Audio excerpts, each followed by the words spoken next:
Mobile गेमच्या नैराश्यातून उदगीर येथील तरुणांची बिदर येथे रेल्वेखाली उडी घेऊन आत्महत्या. उदगीर शहरातील विकासनगर येथील तरुणाने ऑनलाईन कसिनो गेममधून झालेल्या नैराश्यातून बिदर रेल्वे स्टेशन येथे रेल्वेखाली उडी घेऊन आत्महत्या केल्याची घटना 20 डिसेंबर शुक्रवारी सकाळी 8च्या सुमारास घडली. शुभम संजीवकुमार आवटे वय 21 वर्ष, राहणार विकासनगर, क्रांती चौक, उदगीर असे मृत तरुणांचे नाव आहे. शुभम संजीवकुमार आवटे हा लातूर येथे पदव्युत्तरांचे शिक्षण घेत होता. शुभम हा आजोळी बिदर येथे 2 दिवसापूर्वी लातूर येथून उदगीर मार्गे बिदर येथे गेला होता.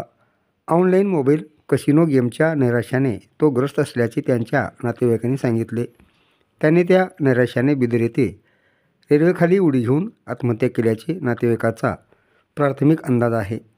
या प्रकरणी बिदर रेल्वे पोलिसांनी घटनेचा पंचनामा करून मयताची उत्तरीय तपासणी करून मृतदेह नातेवाईकांच्या ताब्यात दिले.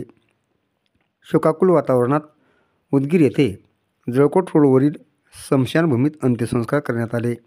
शुभम आवटे या तरुणाने आत्महत्या करण्यापूर्वी आपल्या मोबाईल व्हॉट्सॲपवर वडील व आपले कुटुंबीय संदर्भात स्टेटस ठेवले होते.